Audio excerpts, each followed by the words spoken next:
All right, I gotta admit, you finally hit a point that I'm not sure I'm okay being a podcaster with you on.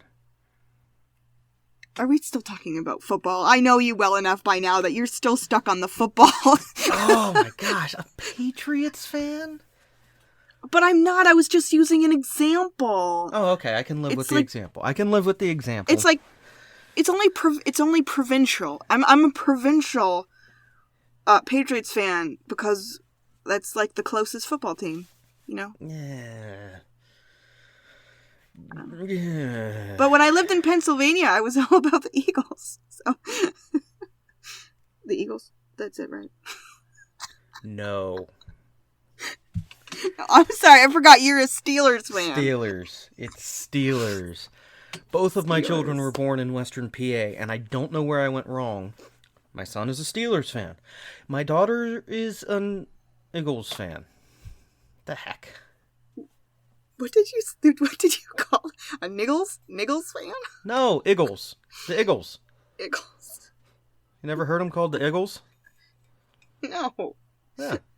You got the Stollers and the Eagles.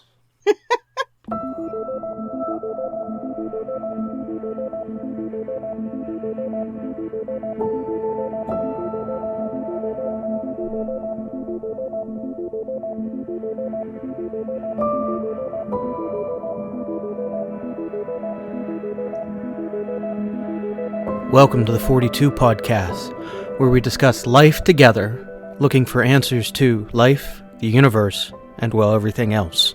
Here are your hosts, Rob and Lindsay. Good morning, Rob. Morning, Lindsay. Early day for you. It is, and I got so excited when we were clapping in and counting down and doing our starting ritual, I knocked my glasses off my face. Oh my goodness. I think you missed that. I did, because I was focused on counting properly. Yeah, I was counting, and I felt my hand hit my face. I was like, oh, there go my glasses. Special morning. Need more coffee. Very special. Very special. Yes. Speaking of mornings and interesting morning things, my father, who knows how much of not a morning person I am, sent me, one of those little, like, meme sign things that was just, it was a perfect description of how I feel in the mornings. Some days, the line between not a morning person and serial killer is thin. Very thin. Yeah, you're pretty good tempered. It's early. You seem chipper enough. I'm pretty good tempered, yeah, but I mean, if you live inside, and this could be true of anyone, but you live inside someone's mind and you see the thinking and the processes, and it we all have that inner kind of dark, ooh. So, what time do you get up? Like, how early do you get up to be ready for a thing? Like, well, it depends on the thing. When I was in seminary and I would have residency days, I would get up at like 5 in the morning. And I'd be fine with it. Now, part of who I am, I also had a huge like Stanley thermos that I took to the seminary with me. And it became a thing with the guys in my class where we would gauge how the class was going by how full my thermos was, because if it was captivating, I would forget my coffee. If it wasn't captivating, that thermos would be empty by lunchtime. But that 5 in the morning with lots of coffee, I was up, I was moving. Mm-hmm. If it's hunting season and I'm going out into the woods, I actually love that. I get energized by being up that early, being up before the sun, getting into the woods and watching the sun start to rise in the deep woods, where you just you see little bits of beams of light and sunshine through the trees. Like, that is a favorite thing of mine. So I can be up early. It's just gotta be for a good reason. Yeah. So, what time were you up this morning? About 7. Yeah. So, admittedly, it's school's in full swing with the kids, so we're getting up at a little bit before 5, or not before 5. It is 5 in the morning, but like my wife is up at 5:30. I'm up around 5:45. Mm-hmm. I feel bad for my kids because, they got to catch the bus, and my son has got to be up at 6, but my daughter keeps waking up with him, and she's tired. Yeah. My daughter Evie, she's just falling apart by the end of the day. It's her first year of preschool, and oh my goodness, she can like hardly keep her eyes open. Yeah. I'm trying to put her to bed early. Do you guys do like family movie nights? Sorry, we did one last night. Yeah, I try to have a special movie night with just me and one of the kids, like once a week. Yeah, we talked about that. So we take turns. Yeah. Why would you guys watch? What's today? Today's Saturday. All right, so it happened on Thursday. Mm-hmm. Thursday, The Matrix 4 trailer came out. Yeah. And I was excited. I wanted to watch this. I wanted, Matrix. So I watched it. And then my wife came home and I had to show her because I was excited. And I showed Melinda. And she's watching it as I'm finishing making dinner. And I turn around and I look, and there's my son, like, peeking around Melinda and watching. And his face of, oh, wow, this looks cool. I'm just realizing, wow, I'm at that moment where the movies my son wants to watch are about to change. Yes. Which is neat. Now going back to what I was going to say, we watched Spider-Man last night. Not, Tom Holland Spider-Man, not Amazing Spider-Man with Andrew Garfield. We watched the 2002 Tobey Maguire Spider-Man. Cool. I haven't seen a Spider-Man since that Spider-Man. Really? Yeah. I want to, because I like Tom Holland. I think he's adorable, but I have not seen the Peter Parker. Tobey Maguire. Okay. You need to go through and you need to watch the Spider-Mans with Tom Holland. He is an amazing Spider-Man. I think he's a fantastic actor. He's really good. He is. And I'll tell you what, Spider-Man Homecoming with Michael Keaton. I think it was Michael Keaton. Yeah.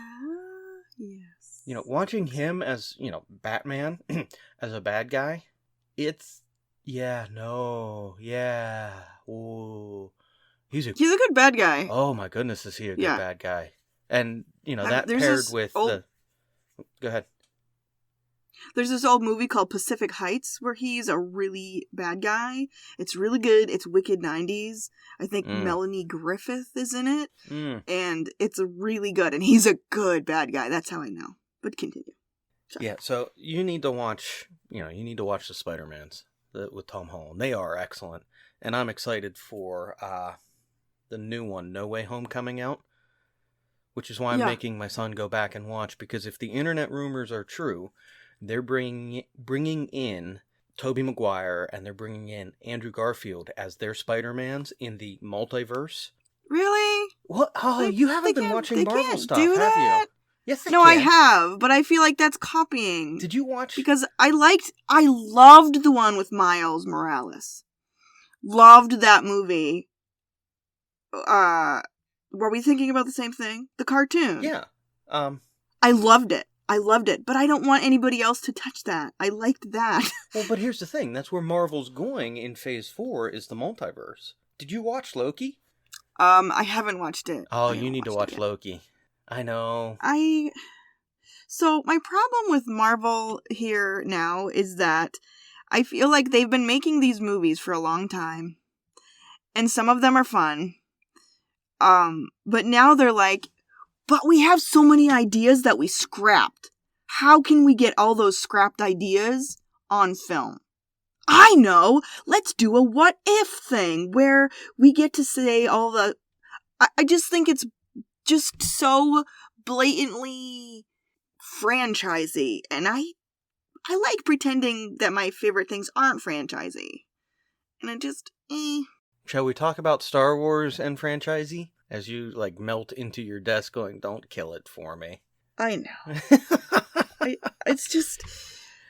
not enough of the Marvel movies are good. Like, they're exciting and like, woo, an explosion and scantily clad people and yay. Or what have you. Not scantily, but you know, they're all like so... They're the pretty people. Yeah, but... well, until you get the Fat Thor. You know, Fat Thor he's my hero. Is that in the multiverse? No, that's in Avengers Endgame. Oh, okay. Or, no, not Endgame. I'm just fatigued with it. Yeah, that's fair. I think it's sort of taking over Hollywood, and there's not enough good ideas, new stuff. I just want new. It absolutely is, but I will say this. I mean, they're trying not to exhaust it. They're trying to be new, but it's still superhero movies. So, but anyway, yeah. we went and watched the Tobey Maguire 2002 Spider-Man, which had all kinds of feels to it. You know, they pull out a cell phone back then, and it's not, you know, it's not our smartphones of today. It's the brick Nokia. Yeah. The indestructible phone. Yeah. You know, people aren't walking around consumed by their phones. It was like watching a blast from the past, and it was, because, you know, that came out 19 years ago. Wow, yeah. And, I mean, it even got delayed coming out because they had to go through and scrub all of the scenes with the Twin Towers in it. Yeah, I remember that. Yeah. Which, you know, you and I are recording. It's 9/11 September today. 11th today. Yeah.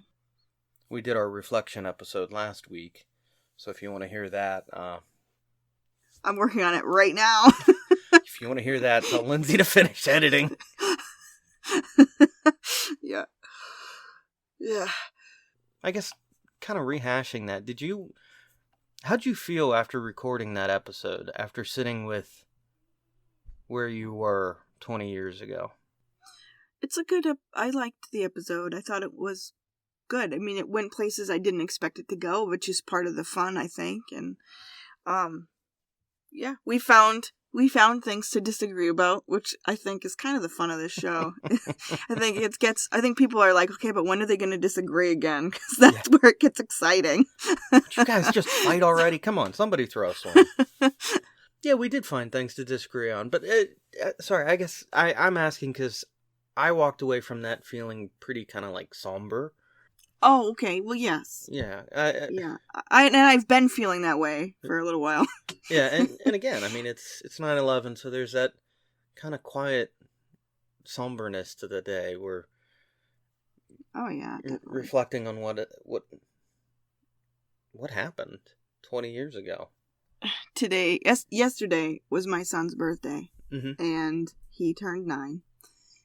But I remember, without getting gross or weird, he was due on September 2nd,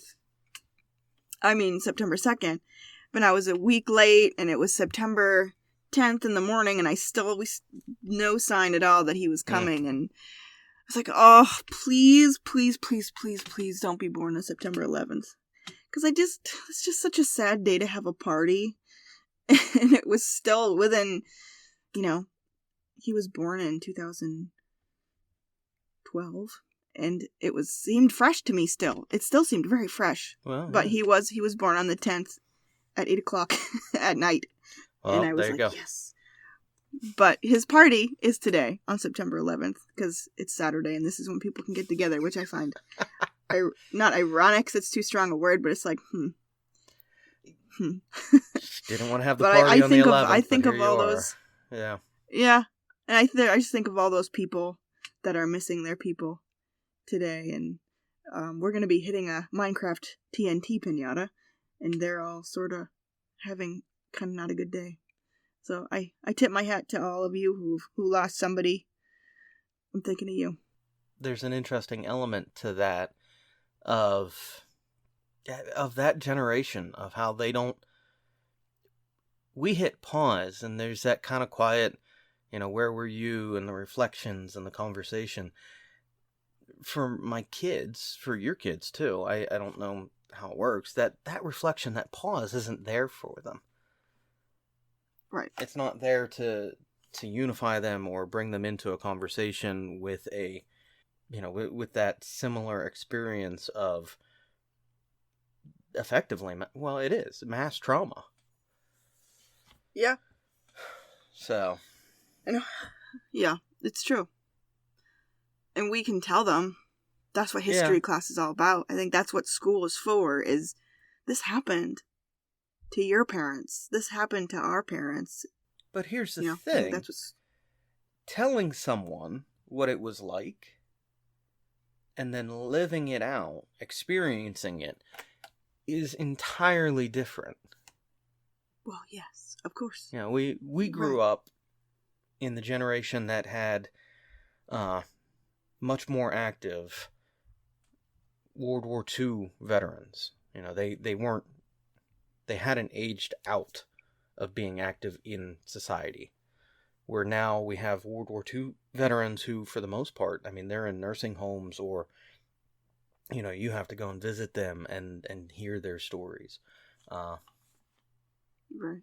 Yeah, because, I remember I used to work as a lifeguard at the community pool, and I saw one gentleman had a Navy hat on with the ship that he was stationed on for World War II, and so I thanked him for his service, and he started talking with me, and he shared his experiences from when he was in the military in World War II.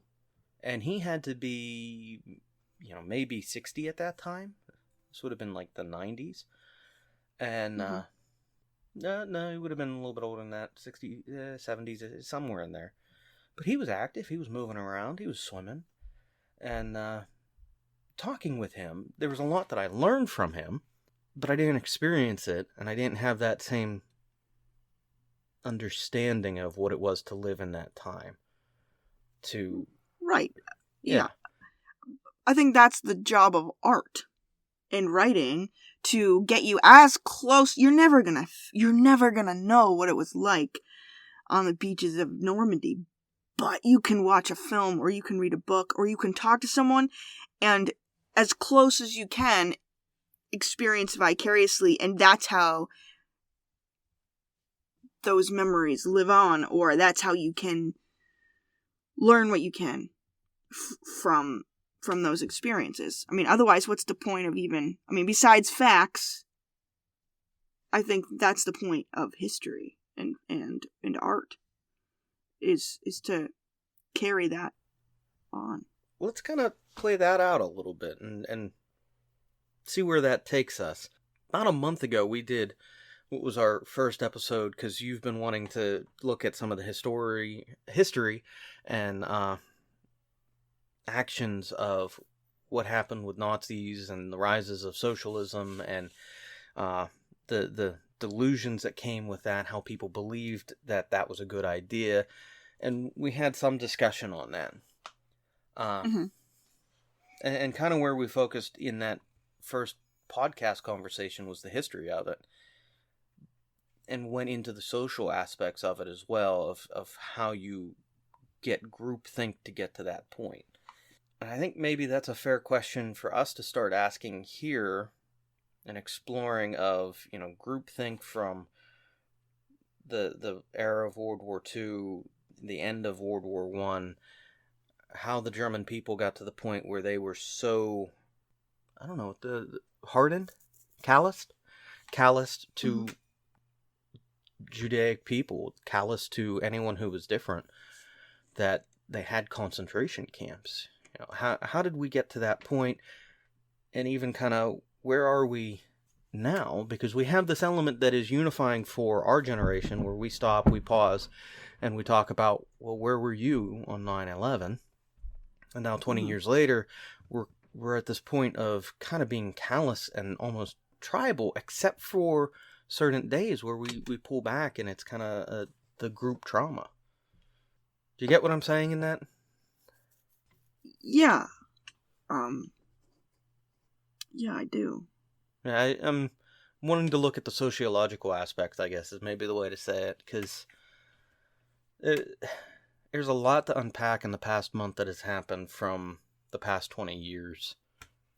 from reflecting on 9/11 to the withdrawals of Afghanistan to the division that is mask, no mask, vaccine, no vaccine, who's safe. So. Yeah. I guess the thought in my head is, how do we know that's really representative of the whole population? Like, how do we know what people really think about, like you said, callous? Who's callous? And about what, do you think? All right, so you did some reading and research and study on the rise of the Nazis.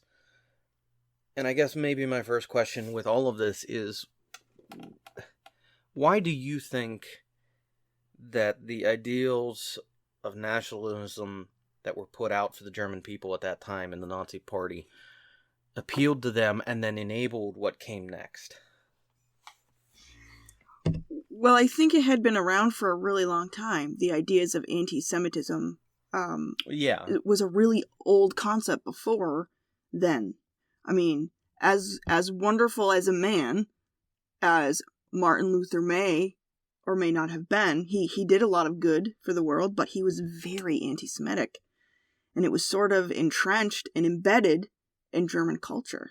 And so I'm going to hit pause on that one. Not just German culture, anti-Semitic elements were within Christianity and, well, Western culture hundreds of years before that. I mean, even going into the Crusades. Yeah. Even the text of the Bible itself, you could argue, I mean, like, it's not a strong argument, but you know that part in the Bible where the Sadducees and Pharisees or whoever were in front of Pilate and they were saying, just crucify Jesus. We want him dead. And his head they say, is our blood. Yeah, is well, his blood. So now, who wrote that? If Luke wrote that, could it be? Was there a little bit of well, that is just, whether it was anti-Semitic or not, that is fodder for anti-Semitism. So, yes, I agree with you. It is fodder for anti-Semitism. I don't think it was meant as an anti-Semitic passage. I think what has happened is historically, because you can easily isolate that out first, and make it, well, look, these are the people who killed our Savior. Okay, wait a minute. Jesus knew what he was doing. Jesus knew he was going into Jerusalem. And Jesus dying on the cross wasn't a big surprise to him. He was like, oh, no, what shall I ever... No, it was... He knew. And he knew that in going to Jerusalem, he was going to be the sacrifice that ended all sacrifice. And so that passage has been pulled out and easily used as a justification, and it's no, it doesn't work that way. It really doesn't, because sorry, just give me one more second. I gotta pound this out because I've heard that before and it frustrates me. Jesus came first for the Judaic people, not us the Gentiles, not us the outsiders. He came first for them, and then we got adopted in to the family. Yeah. So that moment of the Pharisees and the Sadducees stirring the people up to say, yeah, let's, we want, it was Jesus Barabbas and Jesus Bar Joseph, so a little interesting side note.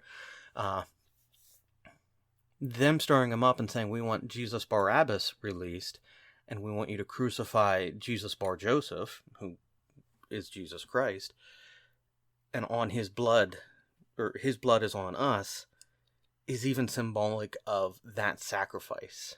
The desire that God had to save those people first, but also that it would go out to the rest of the world. And there's a beauty in that, because they are so close. And I have to imagine people walked away from that post-resurrection and went, oh, and made the connections. The sacrifice, the resurrection of of life and Yeah. what Jesus was doing. I have to believe that. I don't have to believe that. Yeah. Yeah. I get what you're saying. And I think if you look at the whole text of the New Testament, there's no grounds for anti-Semitism there at all, because Paul says over and over again, for the Jew first, and also for the Gentile. So, and Jesus, I think also Paul, but he's talking about how Jesus fulfills the Old Testament prophecies, but not just the prophecies, the things like the feasts and, we are the first fruits, blah, blah, blah. There's so much in the New Testament that sort of definitely cut the legs out from under any kind of anti-Semitic philosophy. However, despite that, it's happened. Right. And there is anti-Semitism. Just like people owned slaves and justified it through scripture, people are anti-Semitic bungholes and justify it through scripture. So, it's still there, and plenty of people who were otherwise decent, like Martin Luther, were extremely anti-Semitic and somehow found justification through scripture. And that was all that to say, it's woven into the tapestry of medieval Europe. So it's not a new thing. No, it's not. And a lot of that just, it comes down to power dynamics, being able to attain the power and create a cultural other group. I mean, the Crusades were a unifying thing because they could say, here's the enemy, let us go and fight them, as a holy cause. A holy cause. So they could feel good about it. Yeah. And there's something to that, of a justified and righteous cause that you can, stir people up to, and this is what's right, and manipulate the mass psyche of the people. And I think that's, that's what the Crusades were to a degree. That's what the Nazi Empire or regime, whatever we want to call that, did to a degree. And I guess this is where I'm kind of wondering right now is, we've looked at some of that history of that in the past episode. What are the righteous causes right now that we keep stirring? We're very divided as a people. Today, 9/11, a lot of things are hitting pause and we're reflecting. But as a people, we're very, very divided. I live in a small little neighborhood, and there are a couple houses with Trump flags up. Trump 2024, and Trump won, stuff like that. But there are a couple houses that have rainbow flags up, and there's some tension that comes between those neighbors, enough that one neighbor has spray painted in their driveway racist. And okay, we kind of keep doing these things to divide ourselves with these righteous causes. I don't know. Okay, I'm just spitballing this, but what if it seems like it's not just a matter of differing opinions. Your opinion is the Patriots suck, and my opinion is they don't suck, and we can have a good conversation about that. But I don't vilify you or demonize you or think you are evil for your opinion. But now it seems like if you believe such a thing as the sanctity of life, this is cause for you are evil. You are a villain if you think you don't have, if you think you have the right to tell. I don't know. I'm sorry. Hold on. Let me get it back. Edit this out. Edit. Be a good editor. All right. It just seems like your opinions are so much more life and death now. If you are a conservative, you're evil. That's how I feel. The media makes me feel. That's how some of my more liberal associates make me feel. Not you, of course, but I'm afraid to give my opinion in conversation with certain people because I think their reaction is going to be so caustic, and I don't know if I'm prepared to defend to the death my my ideas. But if you believe that that life is created by God, or if you believe that we are all equal, or it just seems like the stakes are so much higher than they used to be, and that pushes you way farther into either camp. And that seems to add to this feeling that you have to defend your opinions and your ideas so extremely. At least that's my perception. All right, I gotta admit, you finally hit a point that that I'm not sure I'm okay being a podcaster with you on. Are we still talking about football? I know you well enough by now that you're still stuck on the football. Oh my gosh, a Patriots fan? But I'm not. I was just using an example. Oh, okay. I can live with the example. I can live with the example. It's like it's only provincial. I'm a provincial Patriots fan because that's like the closest football team, you know? Yeah. But when I lived in Pennsylvania, I was all about the Eagles. So the Eagles. That's it, right? No. I'm sorry, I forgot you're a Steelers fan. Steelers. It's Steelers. Both of my children were born in Western PA, and I don't know where I went wrong. My son is a Steelers fan. My daughter is an Eagles fan. The heck? What did you call a Niggles fan? No, Eagles. The Eagles. Eagles. You never heard them called the Eagles? No. Yeah. You got the Steelers and the Eagles. I'm probably saying it wrong. Anyway. I can never get that accent right. But anyway, so, all right. So, but anyway, Tom Brady is evil. The Patriots are evil. And the Patriots, I don't know how, other than that they paid off the judges. That's the only way they've gotten enough Super Bowls to, I can't remember if they've tied or they've surpassed the Steelers, who have had the most Super Bowl rings. I think they've surpassed now. Yeah. But back to our serious discussion.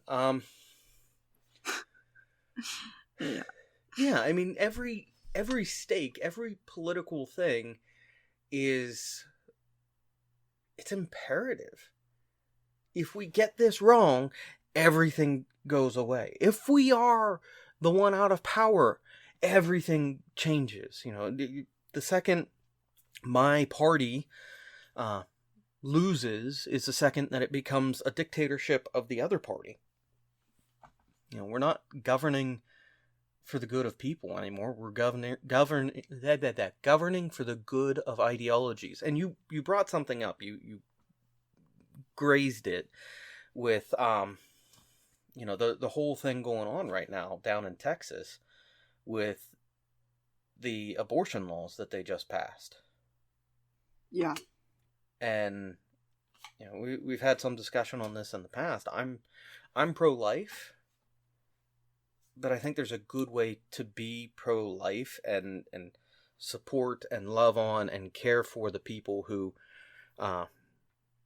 want an abortion, for the people who have had an abortion, for the people who are struggling with. I think there's a better way for us to do that as Christians or conservatives or pro-life, however you want to phrase it, whatever camp you're in, than what we have done.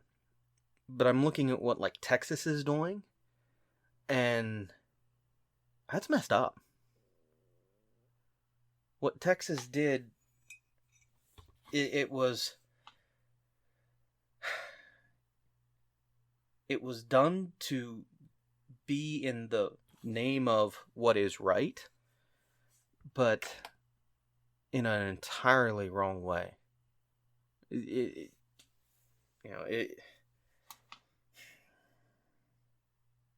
I don't know how to phrase all of this exactly right now, because it's still kind of complicated in my head, but it was just, we want to do what's right, but we're going to do it all wrong, if that makes sense. In a way that sticks it to the people that actually feel like they need an abortion. I mean, 6 weeks, you don't even know you're pregnant at 6 weeks. Right. And So it's essentially saying nobody can ever get an abortion. right. Basically, And is what it's saying. but it's also this. I mean, it's a bit of a meme, and I don't know how legitimate it is right now, but it's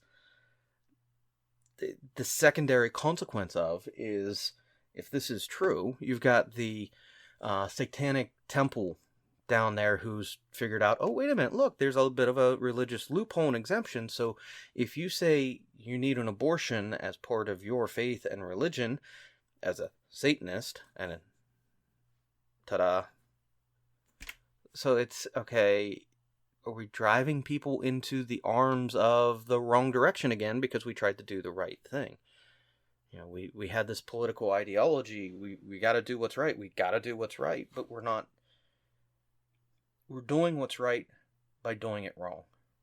But how else do you, if you believe that a baby is, that a 6-week-old baby or 7-week-old baby or 10-week, 11-week-old baby is just as viable of a human being as you or I, how else do you save them?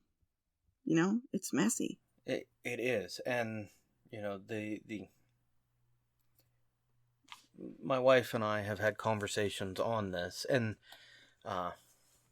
you know, how do you do that? How do you love and support families who are in need, how do you do that in general? And you know, it doesn't really, it's not legislative, really. That isn't legislative. That's like your church. Yeah. Or my church. Right. Or my community is like, hey, this family just found out they were pregnant and they really can't afford another baby. What do we do? Let's help them so they don't feel like they need to get an abortion. I think if we can do things better, maybe people won't feel like they have to get an abortion. But, and this is the pushback, is I got two things I need to hark on. First is, you know, we're trying to do things in a way that is legislating morality. When you get to the point where you're legislating morality, it all goes out the window. Yeah. No, because killing someone, if I can't kill you, and that's moral, but I'm still not allowed to kill you, but that is legislating morality. But setting up a boundary of laws of, okay, we can agree killing is bad. So if someone kills, there has to be a consequence. We can set that up. That's not legislating morality. It's saying, okay, we can take this moral, killing is bad, and then put it as a law of how we function as a society. You kill, there's a consequence, okay?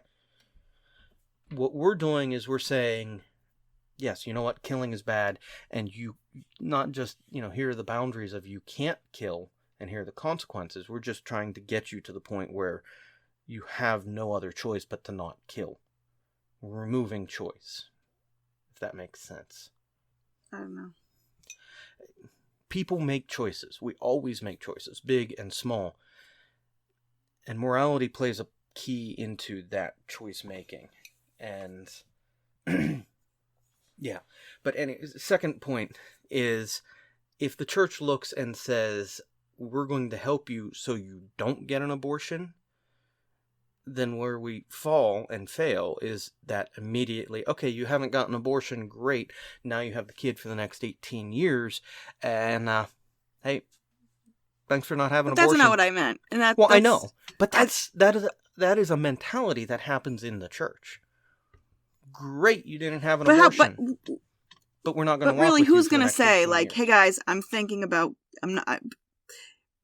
yeah, but in reality, nobody goes and says, hey guys, guess what? I'm going to get an abortion. Nobody really says that. What happens is you have a family in place and no one's going to know you're thinking about having an abortion. What's going to happen is you've got this family there, this surrogate family who is discipling and who is making relationships with you and who is inviting you over for dinner at the very stinking least, and doing things like that. That net is in place. So yeah, you'll never know she was going to have an abortion. Or you'll never know that the 17-year-old was thinking about going and sleeping with her boyfriend, but decides not to because of the mentorship you gave her, sort of thing. Like, I think part of it is the fact that we don't value, we, as in, like, America, doesn't really value morality anyway, because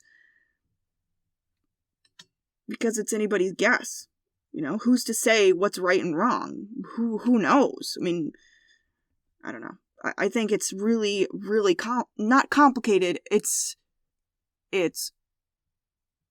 gotten away from the basics of you should only sleep with one person. You should only sleep with one. And it is important. Being modest is important for you. And I don't know. I think we've gotten so far from values that it doesn't even make sense anymore. It doesn't even make sense. Okay, wow, alright. Oh no, what, did I step in it? Am I gonna be in trouble? Oh, I think we have stepped in it. Admittedly, this is not where we saw the conversation going this morning. This is not what we charted out this week when we talked and said, hey, we're going to talk about this. Didn't expect we'd get here. But anyway. We can edit it out if we want to. No. It's a good conversation. It's worth having. So if you're listening to this and yelling at us, please understand we're blundering around a bit because we didn't walk into it as prepared for this particular topic. But it is a good topic to discuss because there's a lot to unpack with it. And one of the things that you kind of hit on, and I've changed my stance on this. I've been in youth ministry for 15 years, I think. Math is hard. 13 years. 14 years. So almost 15. And when I started, there were still the purity conferences. Do you remember those? Yeah. Which one did you do? True Love Waits? Yeah, that's what I did. Yep. Yeah, and those things were still happening. They'd come in, they'd put on a big show and kind of concert-y feel, and then tell you why it was important to wait for marriage. And, if you didn't, oh no, how dare you, how broken you have become. And there's this whole unpacking that is happening right now. And I've heard a couple different discussions on this of deconstruction of faith, of these morals and values that, again, we kind of tried to legislate and shame people into. And there was a big shaming culture that happened with purity culture that, a part of that byproduct is we didn't prepare a whole generation of students, of people, for what sexuality, healthy sexuality and marriage looks like. And we just kind of said, oh, nope, wait. And then when you get married, it will be amazing. But we're going to do it through shame and guilt. And, then you get married and that shame and guilt that shouldn't be there is there. It's a whole weird, yeah. Joshua Harris right now. I don't know if you followed anything that's going on with him. Yeah, I've read. Yep.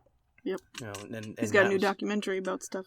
Yeah, and he wrote I Kissed Dating Goodbye, which was a huge thing. Yep. Now, I'll say we this. read it in our youth group. And when you read it in your youth group, did it not get elevated to, the level of gospel? Oh, yeah. It was uncontested. Yeah. Now, I will say this. I'm very thankful for who I had as a youth director for the majority of my youth. I think part of the reason why I can pull out and be a little critical of some of these things is because he didn't buy into all of the ideas and all of the culture of Christianity. He was very critical and cautious and brought a deeper theology to what he taught in the youth ministry while using culture and not disconnecting, oh no, we can't be so puritanical that we don't talk about the Matrix, or we don't talk about sex, or we don't talk about drugs. We need to understand these things as Christians, and we need to be able to navigate them within the Gospels, and not from a puritanical point. So when I Kissed Dating Goodbye came out, that was not something that we read as a youth group and became elevated to the Gospels. A few people in the youth group read it, and we actually had a discussion about it, where it's this is one viewpoint, but maybe not the best one, because there are failures in it here, and here. And it's not teaching the best models of relationship building. And that was something else where, my youth pastor was very, very open and very honest, where, if he saw unhealthy relationships, he would talk with us about it privately. And no, that's maybe not the best decisions, but it's your decision. That was not something that I feel like I ever struggled with, because it was, there are unhealthy elements to every aspect of things we do. Yeah. Sorry, that was I went off there. Yeah. But there's that whole deconstruction that's happening right now. And some of that is from the aspects of, as Christianity in the early 2000s and then in the in the past decade, we've kind of equated our morality, our religious power to politics. We've equated it to influence. We've equated it to the action of the broad church, the mega church, of how many members and how many, worship leaders and songs and influence. And there's a whole kind of deconstruction of that even happening right now. And I think that's part of the reason why it's a failure in Texas with the abortion law is, again, it's that equating of power and influence in the political spectrum, doing the right thing, but for the wrong reasons or the wrong way. It's failing to love our neighbor. That's what it comes down to for me. But the government can't love its neighbor. The government's not going to love its neighbor. It's not the government's job to be empathetic. It's your job to be empathetic. Don't you think? Yes. You can't look to the government for empathy. Right. So, and I don't want to look to the government for empathy. I don't want to look to them to be saying, you need to do, or you need to love on your neighbor or support them. I want the church to be in that role, but in a lot of ways, the church has surrendered that role. And it's that kind of, I think there needs to be a separation of church and state, because what the church does is an active action of loving their neighbor, or that's what we're supposed to do. Whereas what the government does is to legislate, to create a governing body for the people, but having limits on what they can do. And that's a broader discussion as well, but the simplest way I would put it. Yeah, I don't even know. I think I get what you're saying. Yeah. All I can think about is my daughter. And how as far as deconstruction goes, I've been there. I mean, I've thought through this, and I've thought, well, we're just animals, really. That's so. It doesn't really matter, really. In a way, it's not like you're tied spiritually to your sexuality, or at least that's what I thought. I disagree now. I do think that your who you are is tied up. It's not just a handshake. There's something else going on. Emotionally and spiritually and emotionally, there's something to it. And I think a lot of people try to divorce. Sorry, you describing sexuality as not just a handshake. Well, that's how people try to make it sound. Like, that's how Hi, TV nice tries to make it seem. Isn't that? I mean, a lot of these shows, people are having sex, and then the next morning at breakfast, there's this conflict because she says, "I love you," and now it's a thing, but you just slept with it together, and now it's the "I love you." That's the big scandalous thing, which is so backwards to me.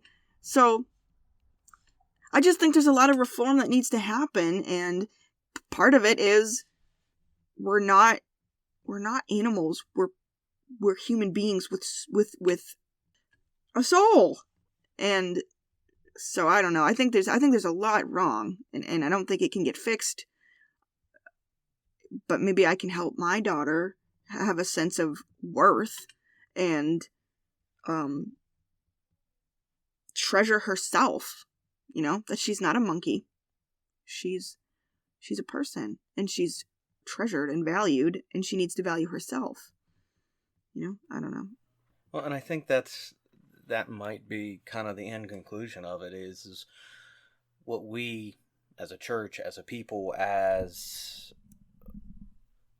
all of it need to be doing is not just looking and saying, I have worth, but looking at you, at everyone, and saying, you have worth. Yeah. You aren't just someone who I can dismiss. And this is where I really wanted to go with our discussion was right now what I keep seeing with social media stuff with, the mask, no mask, vaccine, no vaccine debates is, we're creating mob mentalities, us versus them mentalities of division that are tearing us apart, that are diminishing the value of other individuals at the expense of my social and political thoughts.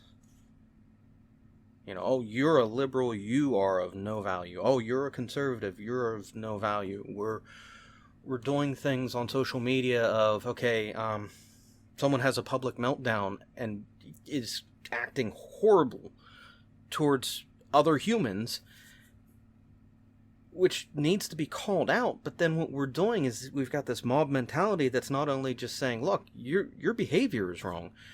We're going and chasing down their employers, their livelihoods, their whole life. And what they did in public, we're now doing to them in public as well, but in a manner that is, we feel justified because they've acted horribly. Now I get to act horribly to them. I guess that's where my biggest concern is. But to what extent do you think this has to do with fear? To me, I'm afraid. I'm afraid of what's going to happen to my kids today they're making you wear a mask, or today they're forcing you to get a shot or you get fired. That's compulsion. Today it's that. What's it going to be tomorrow? What else are they going to do? I feel afraid. But and so now historically though, here's the thing. We've forced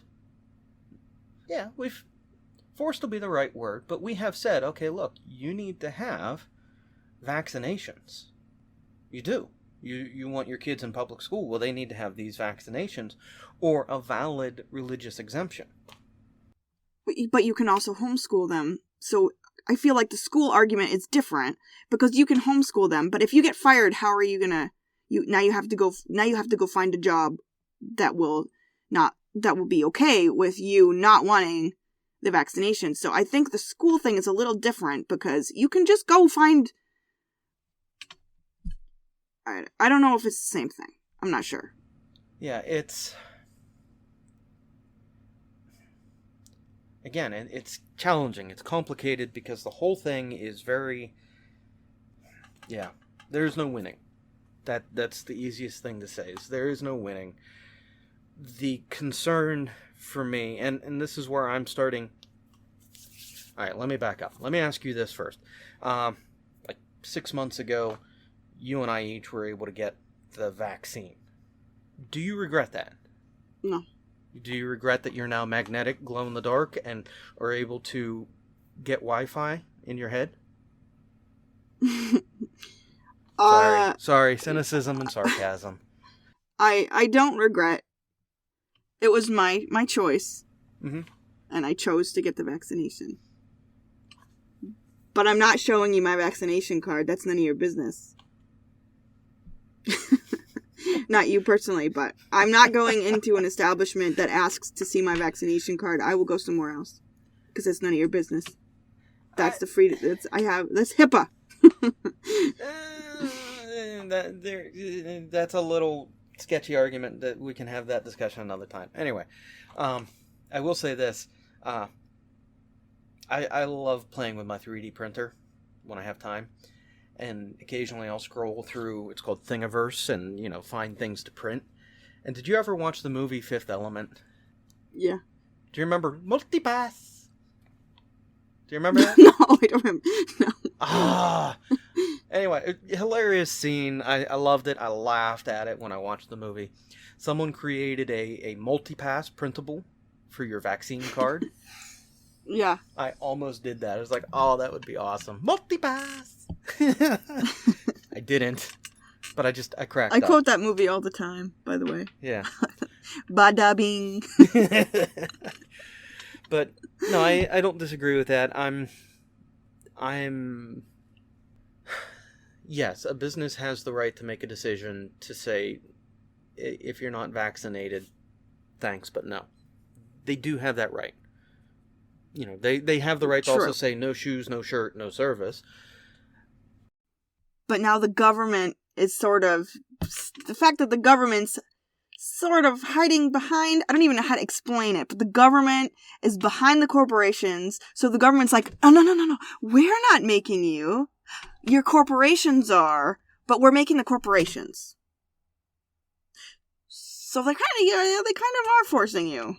Well, now, that has changed this week, but before the government was saying, we support them, it's ultimately their decision, but now the policy has changed where it's the government has said, okay, if you have 100 or more, you have to. And again, I think that's another discussion for another time. My key takeaway in all of this is just kind of the divisions that we've camped on, and how we're going very tribal with our social media, and we're trying to destroy each other's livelihoods, over meltdowns, over freakouts, over political ideologies and opinions. But I do see it as related because I think it's all because of fear. I think it's fear. Yes, I do think it's fear as well. I'm removing the government, mandate side from the conversation for right now, because that's an entirely, again, that goes back into legislating morality. Okay, then what about the government being able to pressure Facebook and YouTube to silence people? I think that's related. They're doing that there. Now look what they're doing here. The walls are closing in. That's how it feels. So I think people are... It does feel that way. It really does. And some of this... I will say, some of this does feel... Have you ever followed some of the legislation that China is working to pass? Or has passed, like the social... What do they call it? The social standing laws or social points or whatever it is? Yeah. Where, like, if you're a good citizen and you don't litter, you get points, and then you get access to, the better train cars. But if you're a bad citizen and you litter, you didn't know that? No, I did, but it's reminding me of, like, maybe Ready Player One or something. That's very sci-fi, very, very... And they've got a lot of, it's incredibly disturbing. And there are elements of that feel like we're kind of doing that, but in a down low kind of way with social media. Mm-hmm. Now, there has always been an element of, bad behavior is shamed within culture. True. Always. Because, we had the stockades, and, oh, hey, look, Joe did something, and now we've thrown Joe into stockades, and I got rotten fruit. Let's go throw fruit at Joe. Because Joe's an idiot. So there's always been this public shaming for bad behavior, but again, there's this kind of transition that I think happens, and this is where the historical argument that we've had, I think, comes back into play, is where does it go from a you have been bad, you broke a contract of our social agreement as a person, to mob mentality. You've done something that is slightly offensive, so now we as a mob are going to do something slightly more offensive to you. And okay, but it makes sense in a way, because now it is no longer this tiny little agrarian village of 200-300 people. Now it's a global population. So you're going to, instead of having the guy in the stocks, you're going to have this whole niche of people that are, quote, in the stocks. And you've got teams, you've got everybody's, there's a lot more people represented now. Yes, but why does you, sitting in Maine, why does it affect you when someone in California has a public meltdown that you then socially interact with? I'm giving a theoretical, I'm not saying you've done this, but why is it that when someone in California has a social meltdown, that you in Maine then go and track down who this person is and report them to their employer? You're in Maine, they're in California. And I get it, we're all connected because of social media now, but why are we hunting down people who are not in our communities? Why are we... I think it's the same thing. On a socio... I'm trying to think of it's a psychological, sociological way. Nothing's changed. It's the same thing. It's just a lot bigger. So where you've got the weird outlier who kind of does funky thing with their sheep on the outside of town that nobody talks to, you've got the same weird people that do weird things to sheep, but there's just a lot more of them. So the shunning of the sheep people happens on a much bigger stage. So I still feel like it's my responsibility because the distance has closed. I don't know. That's my theory.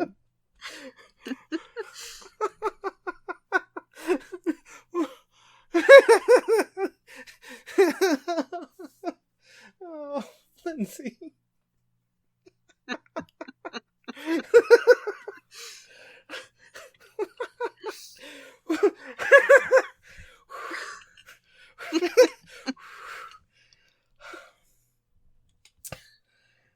I'm making Rob cry again. But not for good reasons. Oh my gosh. Oh. This is a good time to be interrupted, actually. Hi. I made Rob cry. Colby, save me.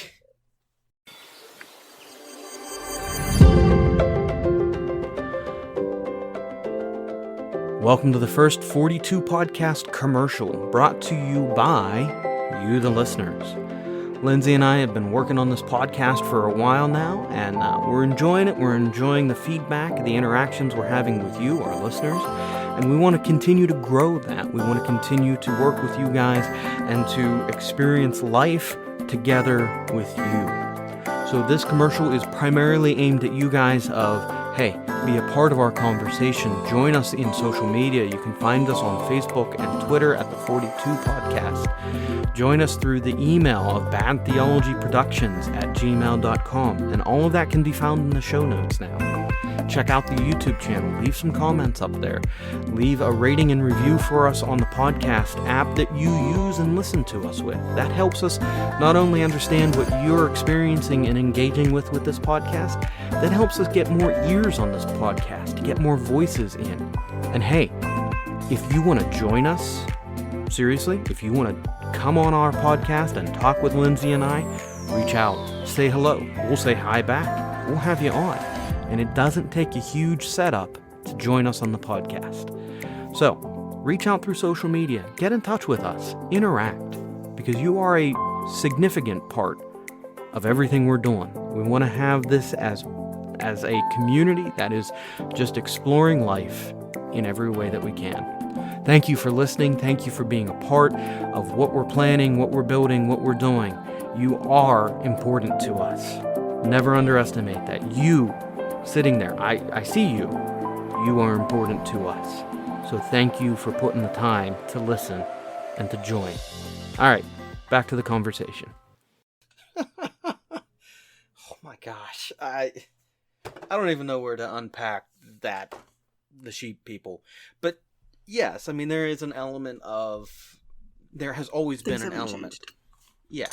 Of, you here are our social contracts as people here's what's acceptable, here's not what's acceptable, and yeah, we're gonna, the people who are outside of them are always on the edge, and I get that, but we've gone from the people on the outside of the social contracts are not just on the edge, they're to be hunted down and pushed over the edge to be eliminated from being able to make livelihoods. The sins of your social media follow you for the rest of your life.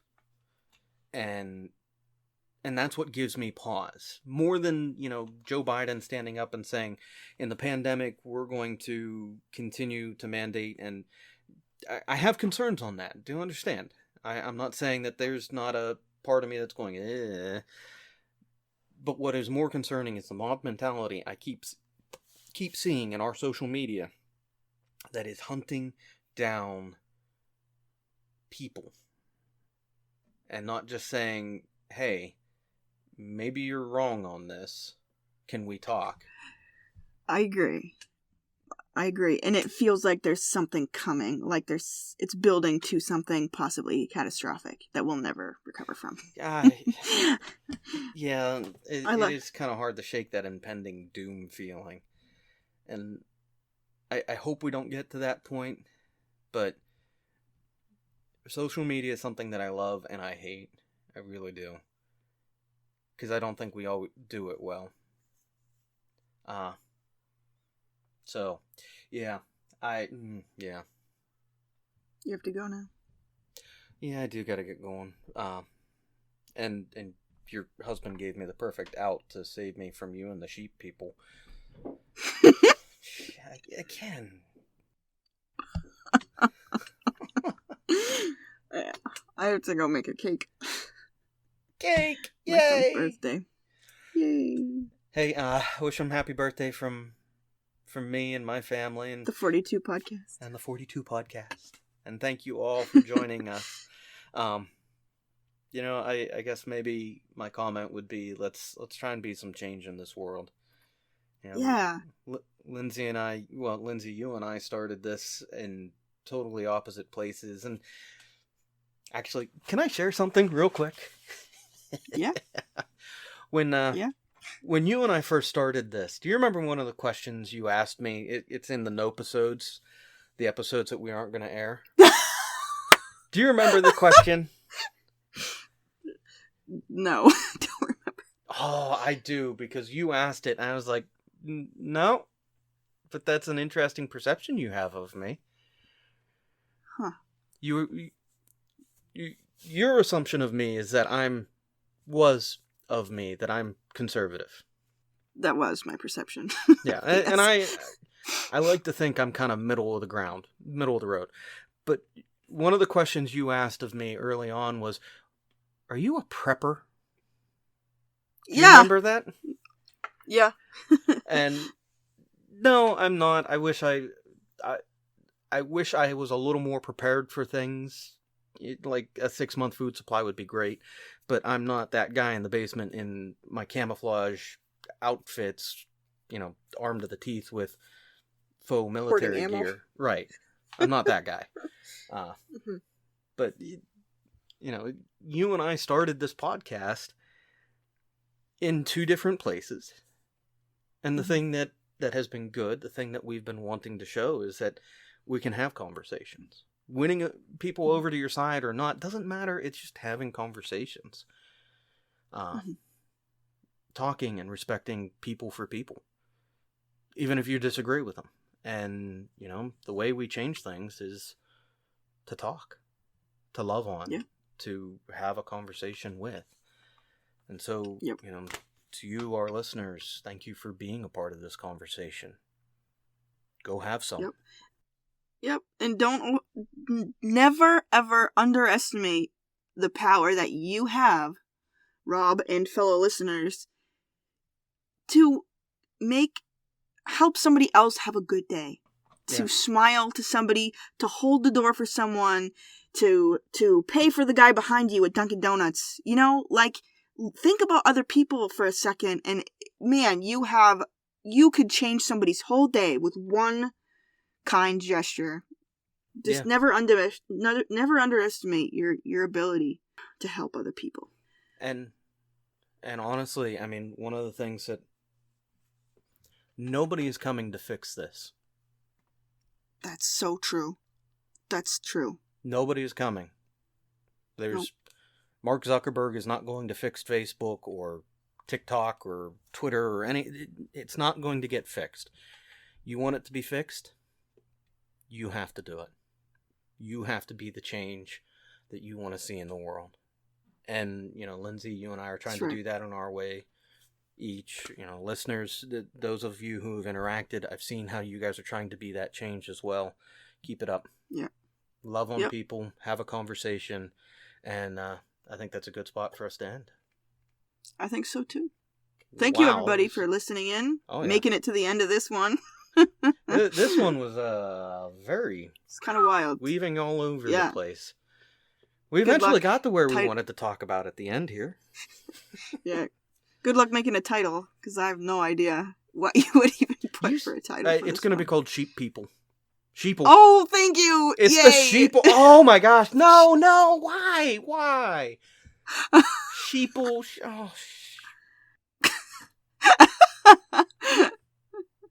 Nobody's listening at this point, my so glasses it's okay. are askew. Where's the whiskey? I'm done. It's 9 a.m. I'm done. Just going back to bed. All right. Thank you, Lindsay. It was weird. It was weird. It's a good one. Gosh. All right. Well, have a good one. Have fun with the birthday party. Will do. Take care. All right. Bye. Bye.